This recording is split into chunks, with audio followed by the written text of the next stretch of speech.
کتنے ایسے لوگ ہیں جو دوسروں کو ایسی حقارت سے دیکھتے ہیں جس طرح وہ انسان ہی نہیں. اگر آپ کو 5 وقت نماز کی توفیق مل گئی ہے تو کبھی آپ تکبر کے اندر نہ آئیں. کئی بار ایسا دیکھنے کو ملتا ہے کہ ایک نیا آدمی مسجد میں آتا ہے تو اس کو ایسی مشکوک نگاہ سے دیکھتے ہیں, کچھ تو بول پڑتے ہیں کہ یہ کہاں سے آ گیا, اس کو مسجد کا راستہ کس نے بتایا.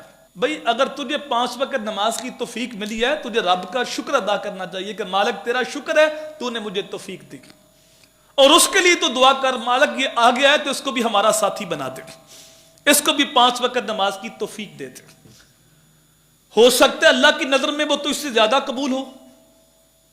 حدیث کا مفہوم ہے ایک بندہ نیک اعمال کرتا رہتا ہے جنت کے بالکل قریب پہنچ جاتا ہے تو پھر لکھا ہوا غالب آتا ہے, تو پھر اس سے ایسا کوئی گناہ سرزد ہوتا ہے کہ جس سے وہ جہنم کی راہوں کا مسافر بن جاتا ہے. اور ایسا آدمی بھی ہوتا ہے کہ جو برے اعمال کرتا رہتا ہے جہنم کے بالکل قریب پہنچ جاتا ہے, لکھا ہوا غالب آتا ہے, اللہ اس کو توبہ کی توفیق دے دیتا ہے اور یہ جنت کی راہوں کا مسافر بن جاتا ہے. بنی اسرائیل کا واقعہ, وہ ایک نیک آدمی اور ایک بڑے گناہگار تھا, بدکار تھا, جا رہا تھا تو اس نیک بندے کو دیکھا کہ جس کے اوپر بادل نے سایہ کیا ہوا ہے اور وہ اللہ کی عبادت کر رہا ہے.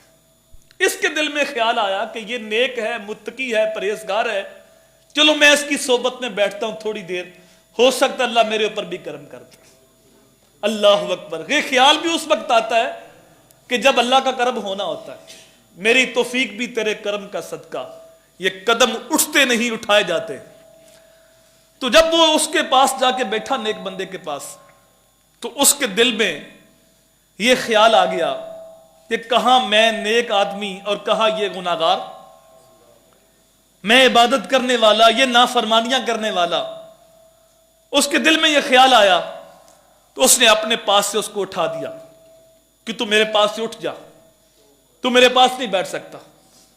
جب وہ وہاں سے ٹوٹا ہوا دل لے کے اٹھتا ہے, آنکھوں میں آنسو تھے, رب کی بارگاہ میں عرض کرتے ہیں باری تعالیٰ میں اتنا بد نصیب ہوں, تیرے نیک بندے مجھے اپنے پاس بھی نہیں بیٹھنے دیتے. بس اللہ نے اس بندے کو نیک کو پکڑ لیا, وہ جو بادل کا سایہ تھا وہ چھن گیا. وقت کے نبی کو وحی کی گئی کہ ان دونوں کو پیغام دے دو کہ اپنے اعمال نئے سرے سے شروع کریں. جس کو گمنڈ تھا وہ سارے اعمال اس کے ضائع ہو گئے اور رب نے گناہگار کی توبہ قبول کر لی. تو اللہ اگر دینا جانتا ہے تو لینا بھی جانتا ہے.